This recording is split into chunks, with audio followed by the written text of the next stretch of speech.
자, 이어서 또 하박국을 보겠습니다. 다음에 한 번 하면 이제 하박국 전체가 끝이 나겠습니다.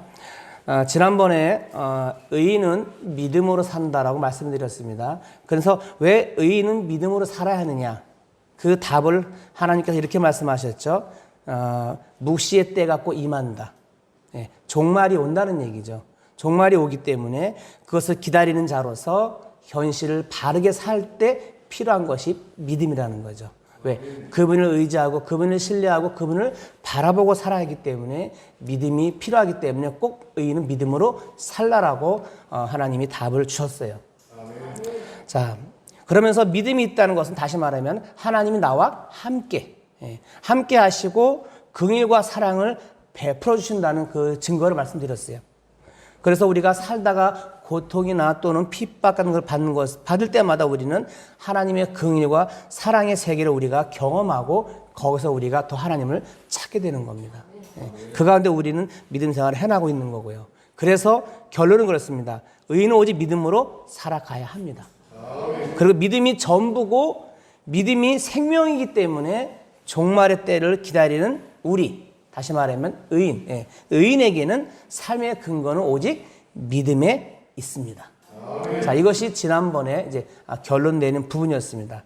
이제 오늘 또 이어서 들어가는데, 자, 오늘은 이제 오늘 본문을 읽다 보면은 화가 있을진저, 화가 있다는 말이 여러 군데가 나옵니다. 왜 하나님이 화를 내는 걸까요? 그 일에 대해서 하나님은 분명히 바벨론이 그들에게 화를 낸단 말이에요. 자, 이 부분은 이제 영적인 부분을 받아들여가지고 다시 한번 생각해 볼 건데요. 자, 오늘 제목이 화가 있을 것이다. 화가 있을 것이다. 자, 이 전에 우리 여러분들한테 먼저 질문을 드리겠습니다. 자, 여러분 복을 받으셨습니까? 아멘. 그럼 우리가 복을 받을 자격이 있습니까? 아멘. 있습니까? 예. 아멘 하셨어요. 자, 우리가 복을 받을 자격이 있는가를 제가 질문을 던지고 들어갑니다. 정말 내가 복을 받을 자격이 있는가를 한번 잘 생각해 보시면서 들으시기 바랍니다. 하나님은 세상에 심판을 말씀하셨어요. 그 전에. 심판이 있게 되면 심판으로 인해서 화를 입을 자들이 있게 된단 말이에요. 그렇죠? 그들이 누구인가? 그들이 누군가에 대해서 지금 선지자에게 말씀하는 것이 본문의 내용들이에요. 이러이러한 사람들이 화가 있을 것이다. 이렇게 얘기합니다. 그러면 자, 누가 화를 입을 자들인가? 첫 번째 6절. 자, 6절을 봐볼게요. 6절이요. 6절을 한번 읽어보겠습니다. 6절을 가보겠습니다. 6절. 자, 6절 한번 볼게요. 다 같이 읽어보겠습니다. 6절 시작. 그 무리가 다 속담으로 그를 평론하며 조롱하는 시로 그를 풍자하지 않겠느냐. 곧 이르기를 화 있을진저 자기 소유 아닌 것을 모으는 자여 언제까지 이르겠느냐. 불모 잡은 것으로 무겁게 짐진 자요. 아멘. 자, 6절을 보면은 자기 소유 아닌 것을 모으는 자들에게 화가 있을 거라고 말씀을 하셔요. 사람은 세상 것을 모으기에 힘씁니다. 모든 사람은 모으기에 힘을 쓰면서 소유하기 위해서 열심히 살아가요. 누구나 살아갑니다. 많이 모을수록 왜? 힘이 되기 때문에. 많이 모을수록 왠지 힘이 되고 내가 그쵸? 그런 거 생기지 않겠어요? 그런데 자기 소유를 모으는 사람이 자, 여러분 중에는 있습니까? 있을 수 있겠죠. 사람은 누구나 자기 소유 아닌 것을 자기 소유로 만들기 위해서 힘을 쓰고 있어요. 그렇게 해서 소유를 점점 늘려갑니다. 자, 이거는 인간의 욕망이에요. 누구나 이 욕망은 다 가지고 있습니다. 자, 그런 사람한테 이제 뭐죠? 화가 있을 거라고 이야기를 해요. 그 다음에 또 어디에 말씀하느냐? 이제 9절, 9절을 볼게요. 9절에 보면은 9절 한번 읽어보겠습니다. 시작. 재앙을 피하기 위하여 높은 데 깃들이려 하며 자기 짐을 위하여 부당한 이익을 취하는 자에게 화 있을진저. 아멘. 재앙을 피하기 위하여 높은 데 들이려 하며 자기 집을 위하여 부당한 이익을 취하는 자에게 화가 있을 것이라고 합니다. 인간은 자기의 인간의 이름을 냅니다. 내기를 좋아해요. 그렇죠? 예. 그래서 구약에 보면은 자, 그 이름을 내고 흩어지기를 면하기 위해서 그들이 싼 것이 뭡니까? 바벨탑이라는 것을 쌓으렸어요. 예. 우리 흩어지지 말자. 예. 그래서 우리의 이름을 좀 내자. 예. 거기에 이제 그 속에는 교만이 들어가 있는 거죠. 이런 인간성은 항상 자신에게 닥칠 재앙을 피하기 위해서 더욱더 높은 것을 추구하는 것으로 나타나요. 예, 살면서. 그래서 자신을 위해서 부당한 이익이라고 거부하지 않아요. 예, 않습니다. 하나님은 이런 인간에게 화가 있을 것이라고 말씀을 하세요. 화 있을진저. 예. 자, 이게 9절에 있는 말씀이죠. 그리고 자, 또 있습니다. 이제 12절로 가볼게요. 12절에 시작. 피로 성읍을 건설하며 불의로 성을 건축하는 자에게 화 있을진저. 아멘. 성읍을 건설하며 불의로 성을 건축하는 자에게 화가 있을 것이라고 이야기를 합니다. 세상은 자신의 성을 튼튼히 크게 건축하기 위해서 살아가요. 그리고 약자가 피를 흘리는 것도 불의를 행하는 것도 마다하지 않습니다. 그래서 누구를 밟고라도 올라서요. 피를 흘리고 밟고라도 올라섭니다. 누가 희생되고 어떤 방법을 사용하든 자신의 집을 튼튼히 하는 것만이 목적이기 때문이에요. 이렇게 살아갑니다. 이것이 오직 자기를 위해 사는 것이고 이런 자에게 뭐라고 합니까? 화가 있을 것이라고 이야기를 해요. 자, 여기 12절이에요. 자, 또 있습니다. 이제 15절 볼게요. 15절에 또 있습니다. 시작. 이웃에게 술을 마시게 하되 자기의 분노를 더하여 그에게 취하게 하고 그 하체를 드러내려 하는 자에게 화 있을진저. 아멘. 이것은 이웃을 뭐죠? 부끄럽게. 이웃을 부끄럽게 하는 것을 뜻해요. 오늘날에 이웃을 부끄럽게 하는 일들은 수없이 많이 일어나고 있어요. 많습니다. 이웃에 대한 비방과 욕도 여기에 해당이 돼요. 됩니다. 이웃을 부끄럽게 만들기 위해서 비방하고 욕을 하기 때문이죠. 자, 이런 일로 인해서 지금 수많은 일들이 세상에 일어나고 있습니다. 하루에 잠을 자고 일어나서 뉴스를 틀면은 오늘은 어떤 사건이, 어떤 일이 계속 일어나잖아요. 앞으로 아마 이런 일들은 계속해서 일어날 수 있어요. 자, 15절에 화 있을진저 얘기를 합니다. 그리고 이제 마지막으로 넘으면 19절. 19절을 볼게요. 19절에도 말씀을 합니다. 19절 다 같이 읽어보겠습니다. 시작. 나무에게 깨라 하며 말하지 못하는 돌에게 일어나라 하는 자에게 화 있을진저. 그것이 교훈을 베풀겠느냐? 보라, 이는 금과 은으로 입힌 것인즉 그 속에는 생기가 도무지 없느니라. 아멘. 돌에게, 나무에게. 이게 무슨 말입니까? 우상이죠, 우상. 우상입니다. 우상이에요. 우상을 섬기는 자에게 화가 있을 거라고 말을 합니다.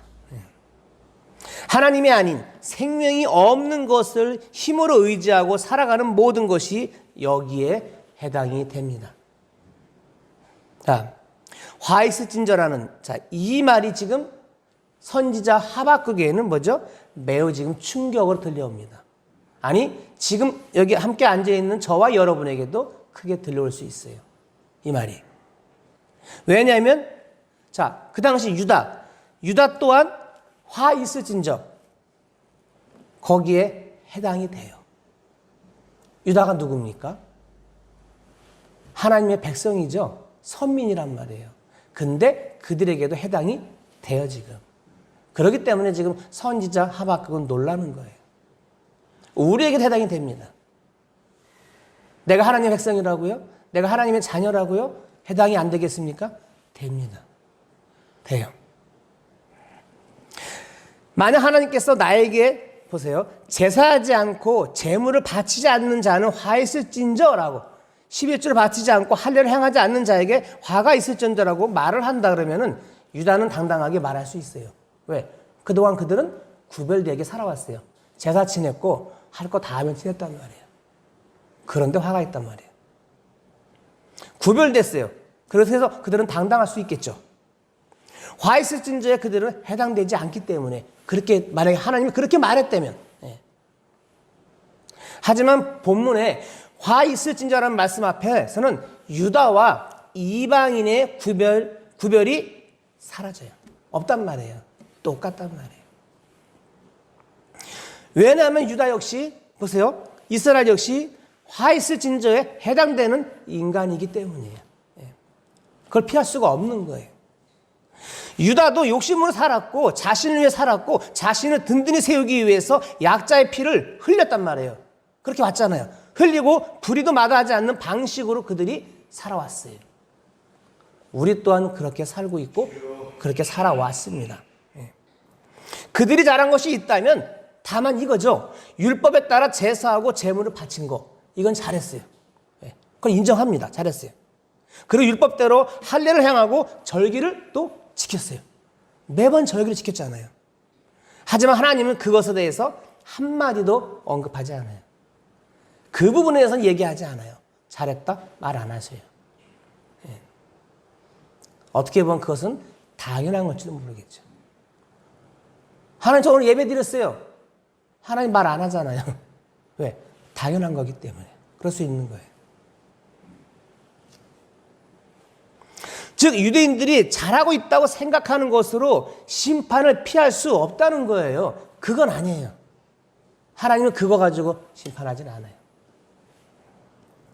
자, 여기서 선지자가 오해를 하는 거예요. 선지자가 오해한 것이 바로 이거예요. 우리가 하박국 처음에 시작하기 전에 1장에 12절에 보면은요, 선지자는 자신들, 자, 여러분, 1장 12절에 보면은 우리는 하나님이 택한 백성이었고, 우리를 지켜줄 것이라는 그런 말들이 있어요. 왜? 우리는 건드리지 않을 거라는 얘기죠. 우리는 보호해줄 거라는 그 말이 12절에 있어요. 선지자는 자신들을 사망에 이르지 않을 자로 여겼다. 사망에 너희는 이르지 않을 거라는 그 확신이 있었단 말이에요. 선지자에게는. 하나님 백성이라는 거기 때문이죠. 왜? 내가 하나님 백성이기 때문에 나는 하나님 의지하기 때문에 우리는 절대로 사망에 이르지 않을 거야. 그 확신 가운데 하박국이 이야기를 했단 말이에요. 그렇게 기도했고. 그리고 이방인은 심판을 위해서 예비된 자로 여긴 거죠. 왜? 이들은 심판 받아야 돼. 당연히. 이렇게 생각했단 말이에요. 그래서 하나님이 백성인 자신들이 겪는 현실이 그래서 부당하게 여겼기 때문에 하박국이 자꾸 호소를 한 거란 말이에요. 하지만 하나님 말씀은 선지자의 생각을 뭐죠? 뒤엎어요. 없습니다. 전혀 다른, 하나님의 생각은 전혀 다른 곳에 있잖아요. 큰 착각입니다. 결국 누가 심판에 해당되는가를 묻는다면 모든 인간이라고 답할 수밖에 없잖아요. 모든 인간이에요. 저와 여러분도 들어가요. 그 심판을 피할 수는 없는 거예요. 내가 하나님 자녀라고? 아니죠.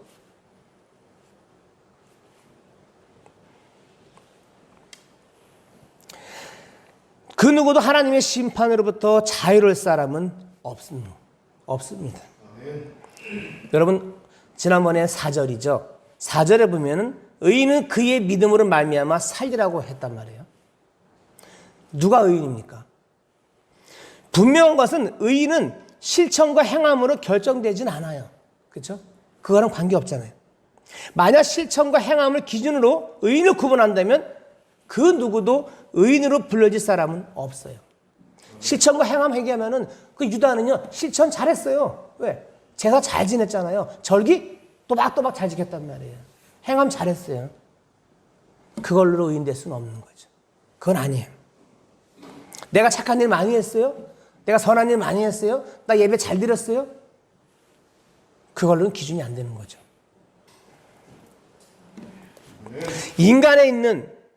인간에게 있는 욕망이 하나님께서 의로 여길 실천과 행함을 불가능하게 만들기 때문이에요. 그건 가능하지 않는 거예요. 성경이 말하는 의인은 여러분 자신의 존재성을 아는 것으로 시작이 돼요. 그래서 우리가 나의 나의 저거라 그러죠. 응? 너의 어떤 자칭 그렇죠. 나의 존재성이죠. 내 가치관. 네. 내가 누구냐부터 시작이 되잖아요. 내가 누구냐? 난 죄인이죠. 하나님 앞에서는 내가 누구냐부터 시작이 되는 거예요. 난 그분 앞에 나는 죄인이에요. 왜? 죄인입니다라고 시작이 되죠. 자신의 존재성을 아는 것으로부터 우린 시작이 돼요. 됩니다. 자신이 하나님의 심판에 해당되는 악한 존재임을 인정해야죠. 인정하고 악한 자를 의롭게 하시는 하나님의 일을 내가 바라봐야죠. 바라보고 의지하고 그가 바로 의인을 바라보고 내가 나갈 때 그로 말하면 내가 의인으로 칭함받는 거죠. 우리가 의를 위해서 하나님 하신 일, 그렇죠? 우리의 의를 위해서, 내가 의인 되기 위해서, 우리의 의를 위해서 하나님이 하신 일은 뭡니까? 아들을 보내셨어요. 하나밖에 없는 그 아들, 예수 그리스도를 보내셨습니다. 보내셔가지고 어떻게 하셨어요? 우리의 죄, 저와 여러분의 죄를 대신 지고 십자가에 죽게 하셨어요. 이것이 여러분 예수님의 의로움이에요. 예수님의 의로움이랍니다. 우리는 예수님의 죽으심으로 모든 죄가 용서되었음을 믿는 그 믿음이죠. 믿는 믿음이란 말이에요. 믿는 믿음으로 의에 우리가 참여하게 된 거라. 그래서 의인에게는 믿음이 전부입니다. 전부고 오직 믿음으로만 살아갈 수 있는 거예요. 이걸 빼면 우리는 안 되죠. 없습니다. 화 있을 진저. 이 오늘 본문에 많이 나오는 단어죠. 화 있을 진저. 이 말씀 안에서는 보세요. 권력도 소유도 실천도 행함도 다 뭐죠? 무용지물이에요. 이런 것들은 필요가 없습니다. 권력이나 소유, 우리의 알박한 실천이나 행함을 가지고는 밀려온 하나님의 심판을 절대로 우리는 이길 수 없어요. 견딜 수가 없어요. 이것을 깨닫는 사람은 자연히 하나님을 바라보게 됩니다. 바라보는 거죠. 그리고 우리를 거룩하게 하시고 구속하기 위해서 아들 예수 보내신 하나님의 사랑과 그 자비하심에 나는 감사할 수밖에 없는 거예요. 감사하면서 그 사랑을 믿고 의지하게 됩니다. 이게 우리가 살아가는 길입니다. 그래서 의인은 믿음으로 산다고 말씀을 하고 있습니다. 우리는 신자죠 우리가. 믿는 신자. 하나님 말씀 안에서 세상을 새롭게 볼 수 있는 눈이 우리는 열려야 합니다. 그 눈이 열려야 돼요. 그 눈이 열리지 않으면 우린 세상 사람들하고 똑같다고 말할 수 있을 것 같아요. 우리 뭔가 좀 다른 눈이 열려야죠. 영적인 눈. 그 눈이 열려야 할 겁니다. 그래야 새로운 세상을 우리는 살 수 있어요. 지금 이 세상이 얼마나 힘들고 얼마나 각박하고 얼마나 무섭고 얼마나 두렵습니까? 지금 이 코로나가 변이가 돼갖고 더 무서워졌죠. 알 수가 없어요 지금요. 지금 그런 일이 벌어지고 있어요. 이게 끝나려면 수많은 사람이 죽어야 돼요. 한 바퀴 돌아가야 돼요. 얼마나 많은 사람이 죽을지는 모르겠지만 돌아가야 돼 어차피. 이 과정 속에 있습니다. 심판을 피할 수 없는 세상에서 가장 가치 있는 것은 여러분 아들을 믿는 믿음이에요. 그 아들 예수 그리스도를 믿는 믿음인 점 있습니다. 그 믿음 거기에 우리는 깨달음이 있어야 합니다. 그럴 때 의인은 믿음으로 산다는 말씀이 절실하게 다가오게 됩니다. 하나님은 우리를 이러한 믿음 위에 세우기 위해서 뭐 하느냐? 그래서 하나님은 간섭하시는 거예요. 하나님 왜 나를 간섭하십니까? 왜 내 삶 가운데 이렇게 나를 엉망으로 만듭니까? 내가 이게 뭡니까? 하나님 간섭하시는 거예요. 왜? 나를 잘 붙들기 위해서 너 믿음 좀 제대로 붙들기 위해서 하나님은 자꾸 흔들고 간섭을 하시는 거예요. 그렇게 살아도 제대로 된 믿음의 자를 만들고 싶으신 거죠. 유다로 하여금 고통을 겪게 하시는 것도 이와 무관하지 않아요. 지금 유다가 얼마나 고통당하고 있습니까? 예? 잘 지내온 것 같았는데 근데 옆에 나라로 인해서 그들이 어렵게 됐고 지금 아주 위급한 처지에 처해 있단 말이에요. 엄청난 고통을 겪게 한단 말이에요. 이것 또한 하나님의 간섭이죠. 간섭이에요. 고통을 통해서 불평과 원망이 있게 하시고, 자, 고통이 오므로 내가 불평, 원망이 있죠. 당연히 나옵니다. 있게 하시고, 그리고 말씀을 통해서 하나님을 원망하고 불평할 자격이 있는지를 묻는 거예요. 거기서 보라 이거죠. 그래서 마지막에 이제 3장을 보면은요. 이제 3장은 다음에 3장 한 번에 할 건데요. 3장을 보면은 그래서 하박국이 기도가 바뀌어요. 아멘. 어떻게 바뀌느냐? 진노 중에서 긍휼을 구하는 것으로 바뀌어버려요. 아멘. 바뀝니다. 네. 알고 나니까 아 내가 잘못됐구나 하고 하박국의 기도가 바뀌어버리는 거예요. 아멘. 예전에는 유다의 고통을 부당한 것으로 여겼잖아요. 이게 뭡니까? 왜 이렇습니까? 하나님 왜 잠잠합니까? 우리 안 도우십니까? 우리가 누굽니까? 하나님 민족인데, 하나님 백성인데. 자, 그렇게 있다가 어때요? 바뀌어요. 바뀌어버려요.